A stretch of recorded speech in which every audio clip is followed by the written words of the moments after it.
obesity epidemic. As many as 50,000 people could be prescribed weight loss jabs on apps by the NHS. Doctors are currently unable to keep up with demand, and it's hoped that online services will help deal with queues and give access to patients who don't have a specialist weight management clinic in their area. 2/3 of Brits are classed as overweight or obese, and that costs the economy an estimated £27 billion a year. The specific fat loss drugs to be made available are commonly known and expect... Shall I start that all again? Shall I just do that last little bit again? Here we go. This is going to be fantastic. The specific fat loss drugs to be made available are unknown, but they're expected to include semaglutide, more commonly known as Ozempic. There you go.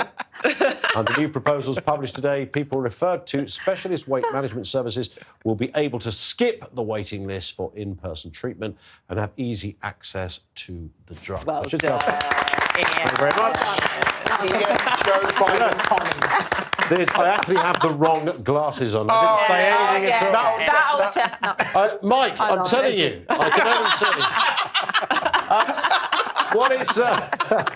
What is interesting about the obesity issue is that everything, diabetes, all manner of things that come under this category is going to cost 27 billion quid. I don't know how long they've spoken about this. They often say that what you need is, treatments like this because it's in our interest. Because, there's a short-term answer. Well, just eat less food. So all you've got to do, go for a walk, for God's sake. And it's very easy to say that unless you're the person that's got the problem. And if you've got the problem, then I think there's as much psychology as there is a physiological element to this story. So I think that's the bit that doesn't really get mentioned enough. But 27 billion quid is not insignificant. It's not. And if you take these drugs, that doesn't mean it's going to change your lifestyle choices and your options, right? So you can take the drug, you get on these drugs, you lose the weight, you still eat poorly, so you have to take these drugs. Well, it's just an appetite suppressant, as far as I understand it. So you just does change feel your like you want to eat less because it's like, being on a drug that doesn't makes you not want to eat. But then you may want to eat still the worst food. Like when people used to have the gastric bans, they're still eating poorly, but eating less food. But I did wonder whether the weight management services unit is actually like the local McDonald's. Is that what they mean by that? Where you just go as much as you can. And just get really fat. Also, how are they going to decide who gets the drug? Because it's not that clear. Presumably if it's 50,000 people who get it prescribed, but other people can get it on an app.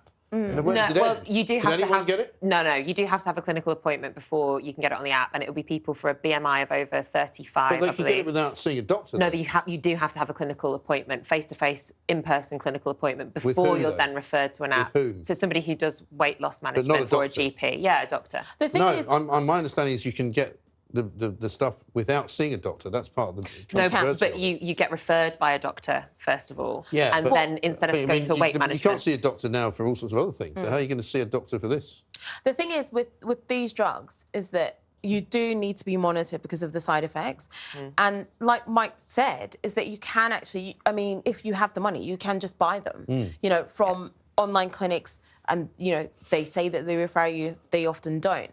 But you do also need to be able to tap into what's going on in your head that makes you eat the bad food. And also that we need to also get into our brain that moving more is really beneficial for us, not just physically, but mentally as well. So that has to be a huge part of it. It's great, taking the drugs, but you also need to eat healthy. You also need to exercise. It all needs to be all-encompassing. Now, if that's all going to be on the app for people, then great, but it shouldn't just be sign up here, tick this box, get it through the post. But the danger will be, won't it, that people will take it because they think they'll just lose weight. Yeah, but this specific app, you have to have been referred to, so you have to have seen somebody face-to-face before then going on to weight management programme. But my understanding is there might be other ways of obtaining it, and like JJ says, unless it changes the way that you eat, all that's going to happen is you're going to take it for a while, lose a bit of weight, and then stop taking it and go back up. The way that we talk about obesity or weight loss in this country can be so dangerous because the presumption is, if you lose weight, you'll be healthier. That's not necessarily the case. It depends on what your conditions are that your obesity is of course, but generally speaking, that is the case, though. Yeah, but of course, there's for example, individual things, but generally speaking, with Ozempic, when people have Ozempic, it's actually 20% of your chances of having, or your risk of having a heart attack and stroke is reduced by 20%. It's not 100%. Yeah, but that's still healthy, isn't it?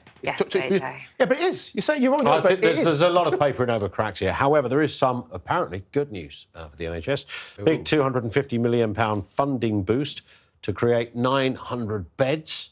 The government has announced this money